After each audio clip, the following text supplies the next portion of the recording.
allowed to have it legally. There's beer in the homemade kegerator. That's the legalese in case anybody's underage here. We just ran out of the wheat ale, but we have an IPA and a stout if you're into those, so help yourself, go for it. So a little bit about us first. We make a product that uses 3D game engine to simulate virtual representations of a physical store, as you can see in our intro slide here. So a lot of Unity development goes on here already. So if you know anybody who's in the game development world, we're also hosting another game dev meetup on March 2nd. You should alert them to that. And of course, we're hiring, not just for mobile developers. So if you know any awesome engineers, front end, back end, full stack, mobile, game developer, anything, and they're looking for a great place to work, please get them in touch with me or anyone else here at InContext. We are very serious about finding the best people. Tech in Motion, I have to say, just recently recognized us as having the best company culture in Chicago, and I can testify that is true, not least of all because of the 4-tap kegerator, but because we actually work hard and get stuff done and have cool problems. It's really fun. So yeah, if anybody you know is kind of looking for any work, please get them in touch with me. I give you my card later. So I myself just joined InContext back in September. And I came on board here to lead the team that would make our first mobile app. So we had no mobile presence whatsoever. So I've personally been using Xamarin since the very earliest versions, way back in 2011. Those were some really rough days, I can tell you. The product has come a long way since then. Obviously, I love it. I've been working with Xamarin ever since then. So it was a no-brainer. If we want a mobile app, I'm going to make it out of Xamarin. Xamarin's not compatible with Unity, which we also use, which is an interesting side topic that I'll leave for because that's like a whole other presentation that we. Yeah, that's why I say that's a whole nother presentation. We've actually already been talking today about that as a presentation topic, like Unity and mobile development stuff. But so Xamarin, and here at InContext, we're really big on unit tests and code stability. So, when we're starting out, I quickly found that one of the biggest problems we had was being able to have proper testable view models so we can run our unit tests on them. And as such, we're looking through a bunch of different MVVM frameworks that would allow us to really fully encapsulate all our application logic into the view model.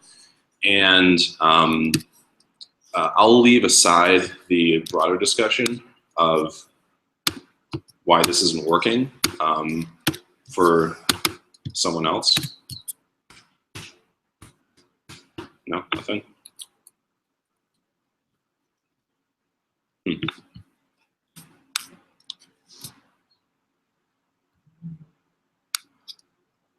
try this again. Does Mac have a separate advanced key in PowerPoint? Is it command forward?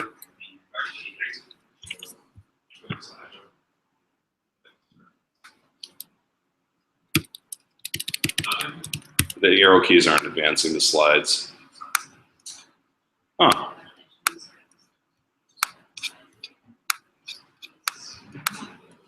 Let's try this. Okay, that's good enough. I'll just full screen it this way. So I'm going to leave to the side the broader discussion of what MVVM is. I'm assuming that if you're here, you pretty much know what MVVM is. You worked with it before. Suffice to say, though, we were looking to really follow this principle where the model is only the data, the view is only the display, and the view model has all your application logic and state and all that stuff. So the problem we quickly discovered when we decided on Forms was that in Forms, the page is responsible for the navigation. And there are ways around this. You have to basically roll your own kind of navigation wrapper around this. That all the existing frameworks pretty much did not solve this core problem, which was that if you want to have your logic for navigating to the next page or saying where you go from here, if you're on a current page, it's all on the page itself. And that violated the MVVM principles, so we weren't really happy with that, and so we kept looking around for a new framework. We considered a bunch of different options. The built-in Xamarin stuff ostensibly supports MVVM. I really am not happy with, it does not really. It gives you the ability to make cross-platform UI. That's about it. MVVM Cross is a really big player in this space. Some people say that it supports forms. My experience suggests otherwise. I would not recommend trying to use it on forms.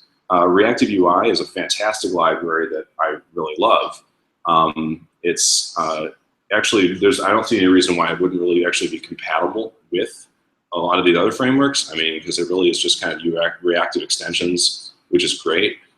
But unfortunately, it didn't really solve our core problem at all in terms of separation of concerns, with the page having too much access to stuff that it doesn't need to know about so that it can't properly be a view model.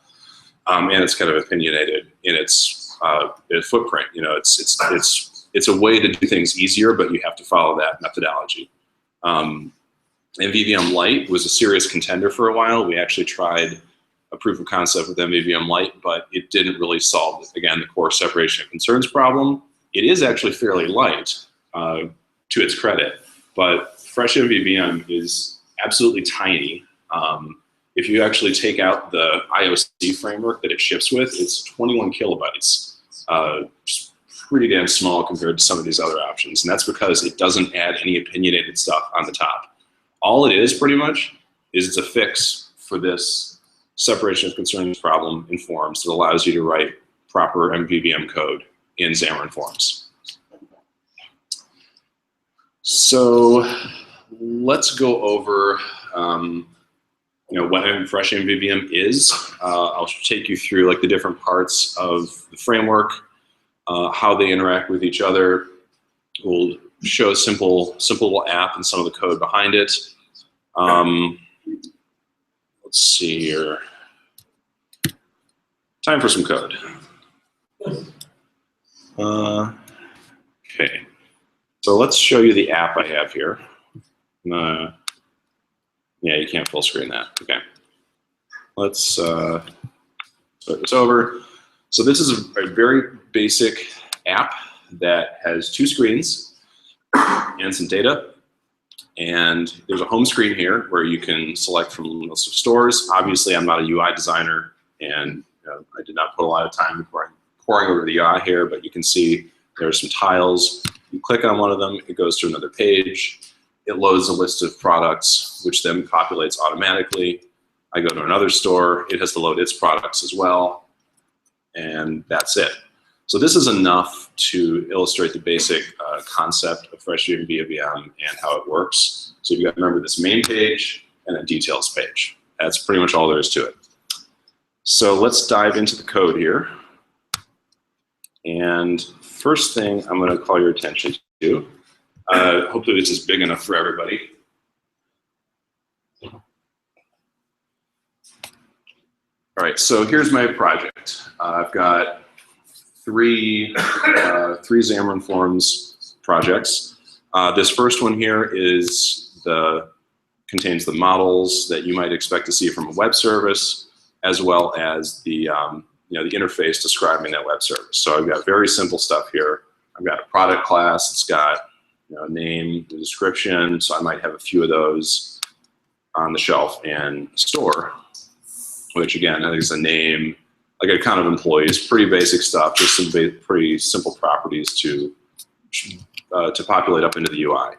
And here's my service interface. It's got two methods. One, give me all the list of the stores, and then for each store, give me the products on the shelf at that store. And this is all for my demo project, completely dummy data. You could have a real implementation, whatever. This is a sample project though, so all we're doing here is simulating a delay from the service call and then returning the data that you see in the app.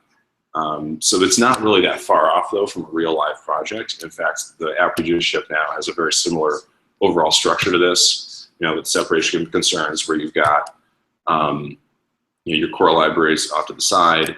And then finally down here, most of your logic is common still in the PCL. I can confirm that in the iOS project, all that there is I added a card icon to it, and I added the Xamarin hooks, the Xamarin.Forms hooks to Bootstrap forms. That's all that's platform specific here. So let's start with how the app boots up. Start at the very beginning, take through the arc. If you used forms before, you were quite familiar with the application class. What I have here is first an IOC bootstrap, which I'll talk about in a second, and then goes into the navigation. So to talk a little bit about the IOC, has anyone heard of Tiny IOC? Fresh IOC is Tiny IOC. They took the Tiny IOC library, renamed the class from Tiny IOC to Fresh IOC, and shipped it with the framework because it uses some dependency injection resolution to resolve their stuff internally, and they wanted to make sure that they didn't have any conflicts if you were already using Tiny IOC, maybe a different version in your project. So if you don't want to have a second IOC container in your project, I personally love Tiny IOC. I use it on a lot of personal projects when I just want really simple dependency injection or version control. It's awesome for mobile because although it doesn't have any fancy features, it's again really, really tiny, and performance-wise, like Ninject or something a lot more heavy is great on the server side. Like we use Ninject on our server-side code, but on a mobile application, you don't want those CPU cycles getting eaten up every time you launch the app. So I personally use Tiny IOC a lot anyway, so we're just using the same thing in this app here. And you can see that I have one service right now, which is my dummy service. I'm just resolving that to the dummy version. Now, moving along to these two lines here with the page model resolver and the navigation. Let's start with the navigation controller. So that really is the core of how FreshMvvm gets around that separation of concerns problem, is that they have this class that you can inherit from. And what's in Xamarin Studio, what's F12? Is there? I think it's just yeah, it's not. I'm used to decompiled source. Click on the right. This is language summary. What's the source of this word? I wanted to see the yeah, not that. You can change it to public.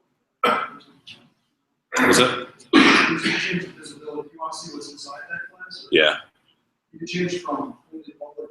I didn't see that. Sorry, we'll work around it. I'll just describe it at kind of a high level what it's doing. So it's a class that's got a method for like push, pop, pop to base, push modal, all the usual Xamarin.Forms navigation stuff. It just handles it for you so that the page doesn't have to know it. And this provides a hook for the page model to interact with that navigation rather than the page having to know about it. So that's the one side of it, fixing the navigation. And the second aspect of resolving page model, this is where FreshMvvm uses that Fresh IOC container. It's a convention over configuration system. So you've got pages like you normally have in your application, and then you have page models, and you have to name them such that foo page has a foo page model, and the bar page has a bar page model. If you don't name it that way, it won't find it. That's pretty standard convention over configuration stuff. Looking at one of the actual pages themselves, or the page models, let's see. I'm going to start with the page model because this is also how it flows as well. When you start the app, you resolve the page model, and it injects the view, whatever. You don't have to know anything about it. From the application logic standpoint. So the page models, here are my two page models corresponding with the two screens on the application. And I've got a store selection page model here. It corresponds with the store selection page with those tiles. And it inherits from fresh base page model. That is what allows, this completes the loop of allowing the page model to have those hooks into navigation and send things where they're supposed to go. All you have to do is inherit from this. Optionally override an init method. Init is what gets called in the life cycle when the page is pushed and is ready to go. You can optionally, when you're further on in the stack, push a object to initialize the data. But otherwise, like in this page, we don't have any initial data, so we just, there we go. We just make our load stores call, which is accesses that dummy data service, and then returns the data we need. So in this method, all I'm doing is waiting for that command to return, setting this loading property to true while it's happening, and then when I'm done, setting it to false.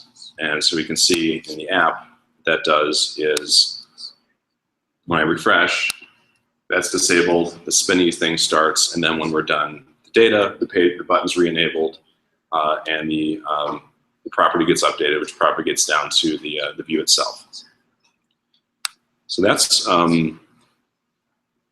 pretty much it as far as the core of what FreshMvvm does and how it accomplishes that. I'm going to show you the rest of this simple app here. Yeah. Yes, I was just about to talk about that actually. This implement property change. Yes, that's Fody Weaver's thing. Yeah. So in case you're not familiar with the code weaving, who's had to implement iProperty change manually before? Who thinks it's a pain in the ass? Yeah, right. So what this library does, implement property changed, is it wires all that boilerplate code up for you, so you don't have to do it at all. All you do is access the properties, and the event gets fired off automatically. It's very beautiful. I don't use any forms stuff without this attribute anymore, ever. So that's not part of it. It is not. No. The library is called, the DLL is called property change, but I think it's Fody Weaver's FODY dot property changed. And it's a generated code solution that goes through your class and finds every property and replaces the setter with whatever you had in there initially, plus raise property changed event. That's it. It just kind of injects that stuff into your code before it compiles.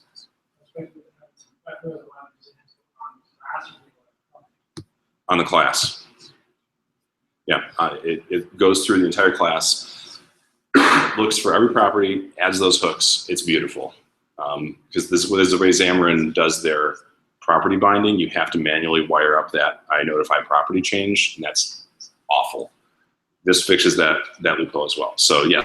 It's really good. It's not too bad. You can put in a base class and then just call property. But you do then have to call property change. Exactly. You have to remember to do that every time. One more thing that you can forget, one more thing that's horrible in debugging your app. Barty is smiling because before we found this, we had a lot of grief over this. So yeah, not strictly speaking part of FreshMvvm, but I don't do apps without this anymore. It's not optional in my book. So anyway, yeah, that obviates the need for manually wiring this stuff up. And down in my load stores method, when I'm saying setting the stores to that new value, it fires off the bindings and updates everything automatically. I don't have to worry about it. It just works. It's great. So the other page model, and as an aside, the excuse me, the new version of FreshMvvm, they just released a feature where you don't have to call it page model anymore. You can call it page model or view model if you prefer. Yeah. Up until recently, they used to have to call it page model or it wouldn't work. Calling it page model because it kind of makes sense. It's not, doesn't bother me at all. The other page model in the application, the store details page model, looks a little bit different in that it has this init method with a little more logic in it. So remember, if you're on that first page and I select the store, the second page is to know what it's initializing. So let's say I pick the Chicago store, and it has to know, it has to have access to that object to populate this data initially. So with that second page, what it gets is it's passed that object that was selected in here. Make sure it's the right type, pass it in, and then it does its normal thing with loading up the products. Because as you may have noticed, when I load the page, that first data is available initially, and then the products load a second later, because that is to simulate making a second API call to fetch that auxiliary data. So the first data is all available right there initially. We don't have to do any more work. But again, it's all accomplished through the same basic mechanisms. That's all there is pretty much to the page models. Let's take a quick look at the pages as well. You'll see that there's no magic stuff going on, just normal XAML, where you can see I have all the properties are inserted through bindings. So I've made a refresh command here so that my view model has control over the entire process, and the buttons clicked command gets bound back to that view model. So you don't have to go into the page and have all your logic on the page. It can all live on the view model, the page model, and the button will link itself back to that. The activity indicator easily bound to a loading property, so it's visible when you need it, not visible when you don't need it. And then this stores grid is a custom view that I made that has no application logic. All it gets is it's bound to a list of stores, and it gets bound to whatever command I want to execute when a store gets selected. And that allows you to abstract away any weird forms business. So like if forms doesn't really handle something well and you have to kind of do it yourself or make a custom render, your view model can still be clean and just say, I want to do this when this happens, here's the data. And all that weird UI implementation logic gets to stay as cleanly concise as possible, because if you're mixing together all that stuff, it can get pretty big. Here's a quick look at that stores grid.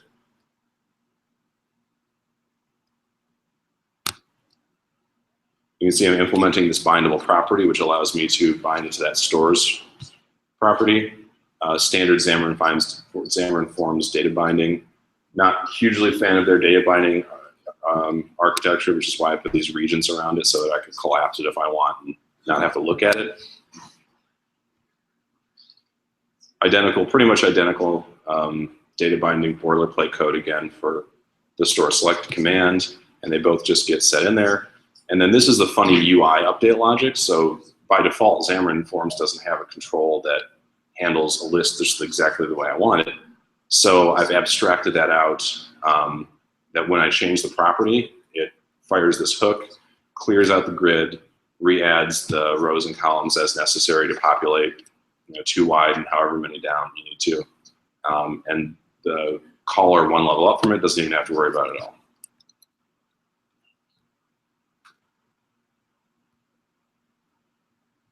So I don't think we actually need to look too more closely at the rest of this stuff. It's all more of the same.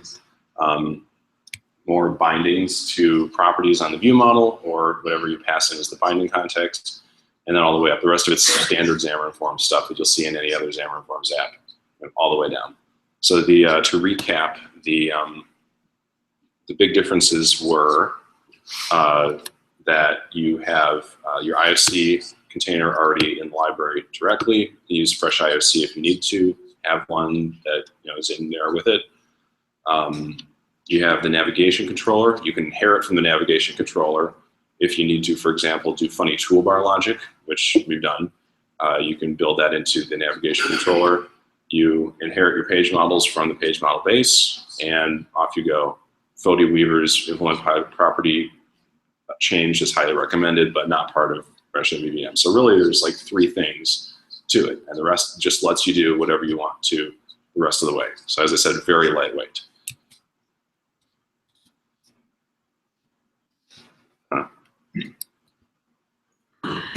Close up on that there. So to recap, like kind of the rationale. Yeah, lightweight footprint, which is super awesome. It lets you just do whatever the hell you want to do without getting in your way. Very small package, which is great on mobile, so it doesn't inflate your app. It's form specific, so that if you're trying to use forms, a lot of the other frameworks don't really work so well in forms, and it allows actual separation of concerns MVVM, where your view model is fully testable and can stand on its own without having to know any funny business back and forth between the page handing itself off to something else. It's also actively maintained. As I mentioned earlier, they just released a new version. I should say the guy released a new version, because it's pretty much maintained by this one guy over in the UK who's a consultant. He just released 1.0, I should say. On the flip side, reasons this might not be good for you. It is a relatively new project. We in our prototyping in the last 6 months, we came across some funny business about like async inits are really weird, especially. Bardia dealt with most of the brunt of this. So like if we're trying to test the init method, you may have remembered it was init void. Well, if you have a async void, it's going. There's no way to await for that unless you do some really terrible hacky things. So we were trying to talk to the maintainer, see maybe if he could manage a pull request to change that to an async task or maybe a separate method. And he basically just said, nah, deal with it. Will not fix. So he seems kind of opinionated, I guess, likes being in control of the project. So what was it, Barney? You know the guy? Oh. Yeah, so I think, what was it, like 18 forks of the project already, just because he won't add things that he doesn't like. So people just kind of said, all right, it's such a simple code base, you can just edit it yourselves and go ahead. Yeah, Bardia, feel free to add your commentary, because you had to deal with this a lot more than I did. No, not myself. So the point is, last I checked, I stopped trying to contribute to it. There were something like 20 different forks off of this project, so bear that in mind. Yeah. So on the flip side, you can fork if you need to, because it's such a small project. But their maintainers kind of mercurial. So large enterprise companies may not love having it, but for small projects, I mean, it does what it needs to do, and no more, no less. So that's it. I said it would be a short presentation. It's a small framework. Any other questions? The implement property changed. I knew it was going to come up. Well, I would say the other thing I saw that I'm kind of surprised you couldn't do it at the top of the level. I know I've had properties where I would say, hey, this change, I want these 3 properties to also raise the property change events. Mm-hmm. So I'm kind of worried about having that case where it's set and just overridden by all mm-hmm. Yeah, I mean, that is the trade-off of code generation in general, though. Like it does what it needs to do, but if you need special capabilities, don't use it. Or another cool thing that I could see using is, like I suggested earlier, using reactive UI or reactive extensions on top of this, so that you maintain all the core form stuff, but then instead of having to wire a lot of this stuff up, just set all your stuff reactively to go off. And then I really don't, I haven't tried it, but I don't see any reason why they wouldn't be compatible. You tried it yourself?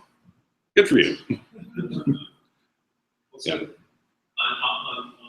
we did look at reactive UI, as you mentioned, and yes, the answer it solved the before, but in addition, it was very hard to drop those applications, or was at least not. Reactive extensions are easy to pick up to begin with. I think it's a shift in mindset. So, and the documentation is all. I guess I'm a maintainer on it, so I have a problem. We're starting to rate better now. So give it 3 months. It'll be really good. Yeah, I should say that I used to work for Mike as contracting place, and that's where I pretty much learned most of my reactive UI stuff. But yeah, once you get to know it, it's great. It's kind of like the procedural to functional mindset in Link, where you shift your change, you change your mindset. It's like that, but it is hard to wrap your mind around if you're new. Absolutely. Like, so if you get new engineers who haven't worked with it before, there's a ramp up period, and because Mike's a terrible person, the documentation is crap too. So Sounds accurate. you got to deal with that. Wait till reactive UI starts. Well, Are there any limitations on like pages that you can use or anything like that? Like, does it have to be a content page? It does not. Yeah, it does not. I don't think it does. Let me check that. I'm pretty sure we've used other kinds of pages. Yeah, we have. Right. I just didn't trust my memory on that one, but yeah, it doesn't inhibit any of the other normal forms stuff.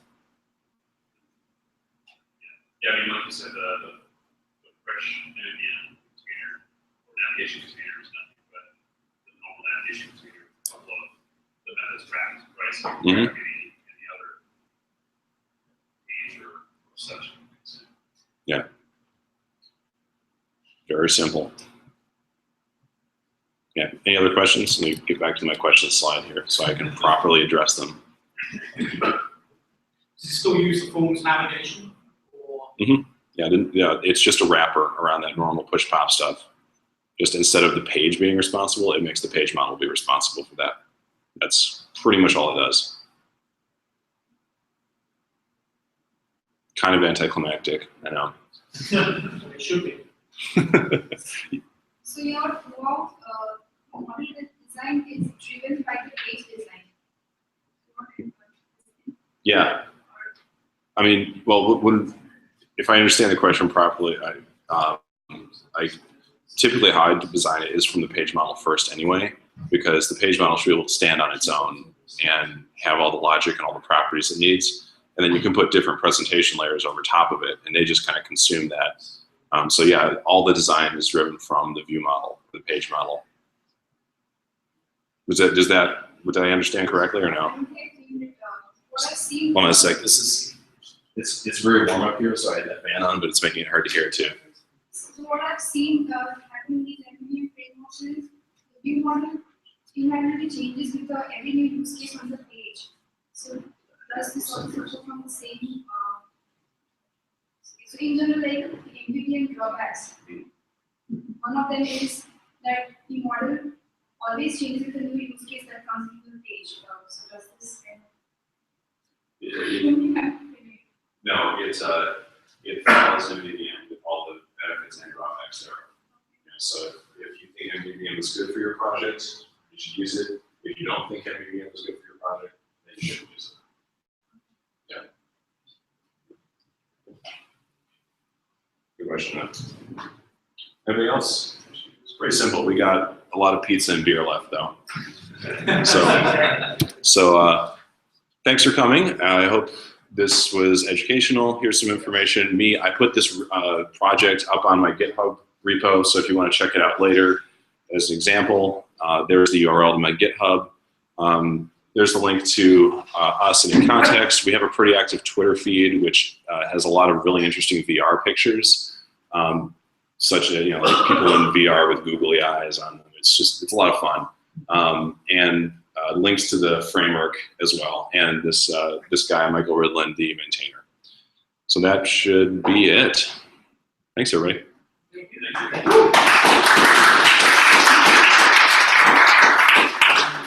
people stay in the network a little bit. What's that? Is it okay if people stay in the Absolutely. network a little bit? Yeah, please stay, eat the pizza until there's no pizza, drink some beer. Okay, well, hang thank out. you very much for coming. And thank you again, Calvin. Thank you very much.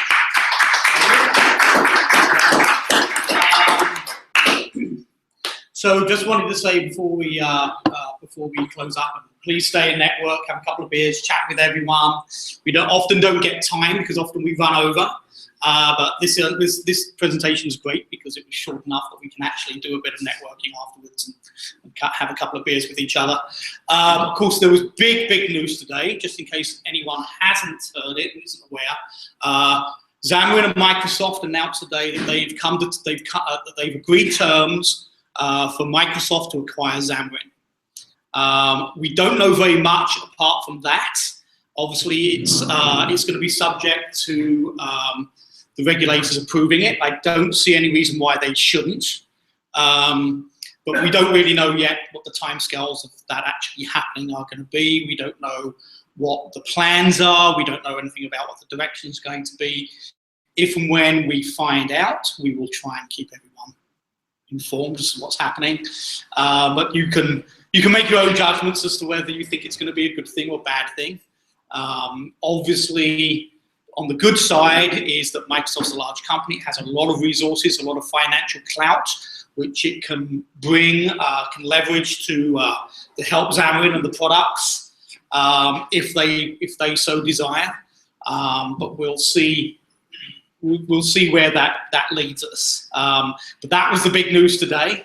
A little bit surprising considering that there was a lot of rumors 2 years ago, really, that they were going to do it, and they didn't pull the trigger then, but now they've decided to. So I guess that's watch this space, and they are saying there's going to be a lot of announcements surrounding this at Build. There's going to be some, and even more Evolve, which is about a month later.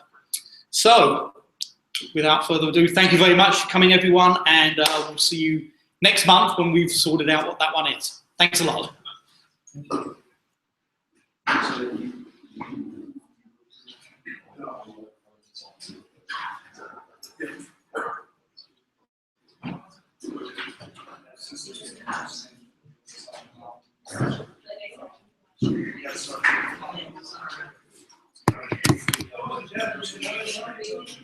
Thanks a lot for doing this for us.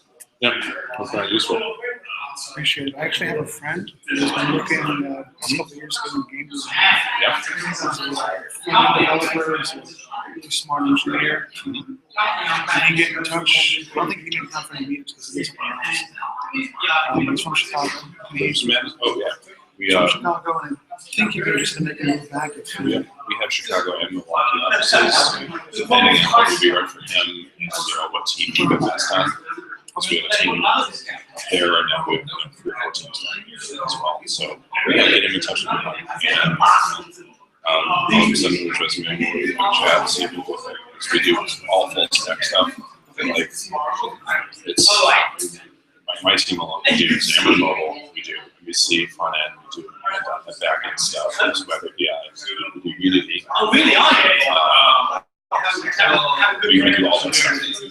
Yes, we do everything. So yeah, he's has front end knowledge already. That's great. Because we need that. And we don't talk much with him. Yeah. So yeah, get in touch with us. That's great news. Yeah. Well, thank you. Yeah. So I had questions about your IOC container. Mm-hmm. More intricacies about some of the stuff that you ended up not liking it. Like, what would be some of the largest contrasts that you'd say different between, you've used Ninject before, and you've used that. So what, and I'm currently using Ninject, but I don't like it's really, really bloated. It's what? Bloated. It is, yes. So, I mean, and I understand, right? I mean, it's like super easy and stuff, but And it's got a lot of fancy features. Like, so for our service, the reason we use it for one of our web services is it's got really fancy rules for resolution. So like, if you want to really fine-grain conditional stuff and resolution of string names with conventions, very fancy stuff, Inject supports that beautifully. FreshIOC is pretty much just, here's a container, you can register stuff, you can resolve stuff, you can set up constructor injection. That's pretty much it. so, I mean, so your general constructor injection, but no property injection or anything else like that for FreshIOC, right? No, it's all purely IOC container for dependency injection. And then what about for things? It's a tiny IOC if you want to look at the project outside the context of FreshMvvm. Oh, okay, right, yeah, as you said before, right? That's the code base that it's coming from as far as GitHub is concerned, right? Yeah, it's up on GitHub. It's a NuGet package. Yeah, I use it in my personal projects already. Right, but it's a NuGet package that's FreshIOC, or it's a NuGet package that's tiny? Okay, all right, gotcha. Mm-hmm. Exactly. So, I mean, the thing that I end up struggling with. So I've used AutoFac, I've structured map, I've used Ninject before, but you know, the classic anti-pattern, which is now turning out to be an anti-pattern with regards to the concept of the service locator.